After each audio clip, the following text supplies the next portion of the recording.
The sun had barely set when a quiet suburban neighborhood turned into the scene of a dangerous confrontation. A young black woman, dressed in casual workout gear, walked up the driveway of her own father's home, only to find herself staring down the barrel of a gun. The man holding it wasn't a criminal. He was the neighborhood's hired security, working for the HOA. He claimed she looked suspicious. What he didn't know, and would soon regret, was that the woman he just threatened was one of the most highly trained tactical commanders in the FBI. It was supposed to be a quiet weekend for James Carter, a retired school principal who had lived in the Willow Creek community for nearly 20 years. The neighborhood prided itself on manicured lawns, strict HOA rules, and what they called a dedicated security detail. In reality, that detail was one man, Carl Benson, a middle-aged ex-mall cop with a habit of overstepping boundaries. James's daughter, Maya Carter, had flown in from Washington, D.C. to surprise him. After serving back-to-back operations with the FBI's Tactical Operations Command, she longed for some peace and family time.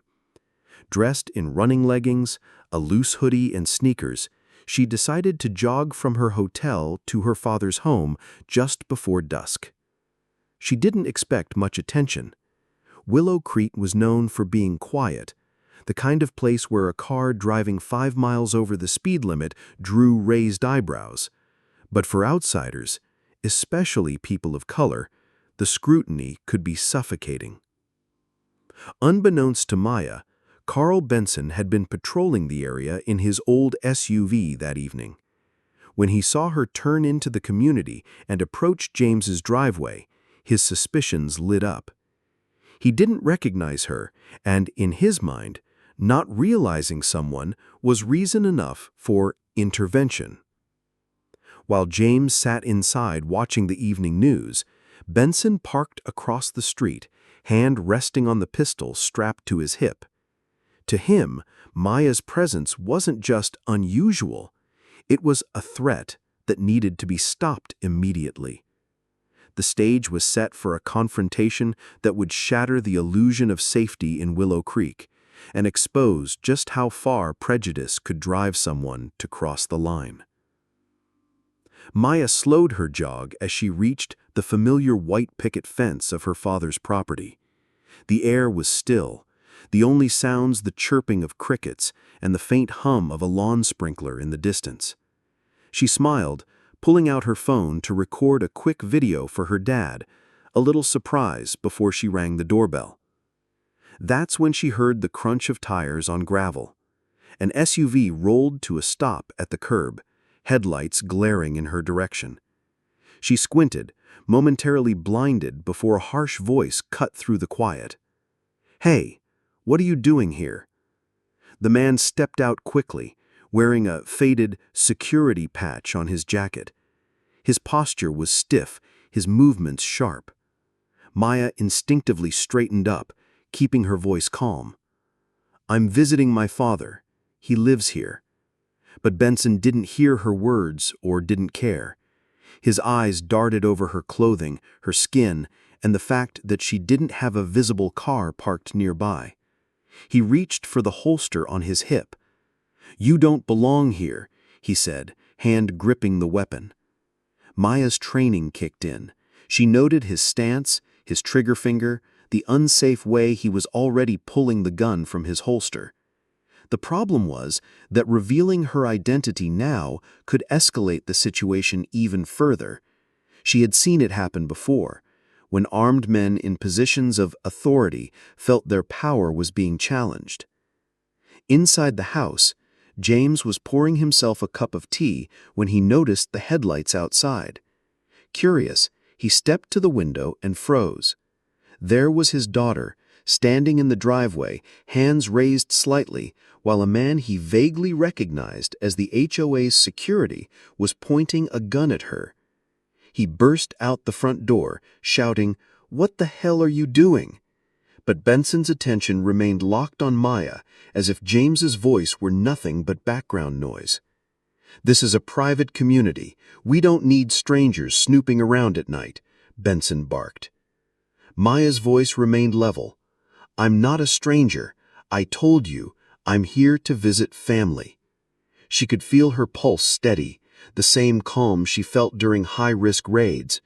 But here, in the quiet of her father's driveway, the absurdity and injustice of the situation burned in her chest. Neighbors began to peek from behind curtains. The image was undeniable.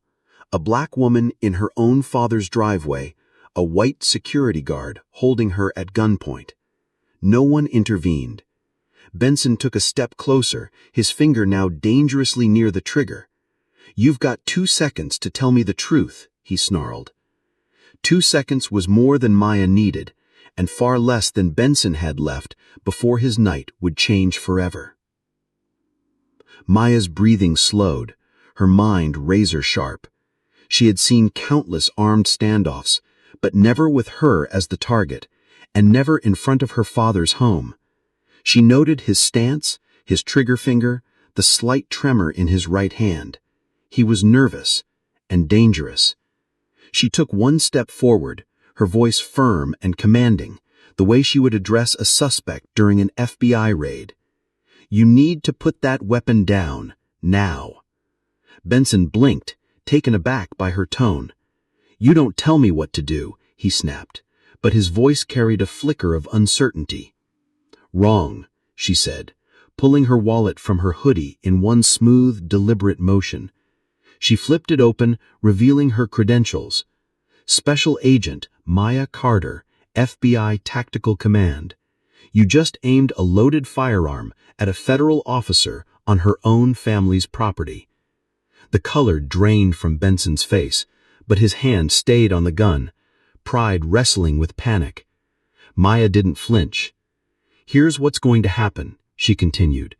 "You're going to remove your finger from that trigger, place the weapon on the ground, and step back, slowly." James stood frozen behind her, torn between fear and awe, as his daughter's voice cut through the tension like a blade. Benson hesitated for a beat too long, and Maya moved. In a swift, precise maneuver, born from years of training, she closed the distance, seized his wrist, and disarmed him. The gun clattered onto the pavement. Within seconds, he was face down on the driveway, his hands secured with the zip ties she carried for field operations. By the time the local police arrived, called by multiple neighbors, the scene was unmistakable.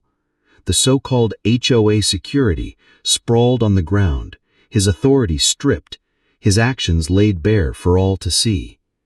And for the first time that evening, Benson truly understood the danger of assuming who someone is and who they aren't, based on nothing more than the color of their skin.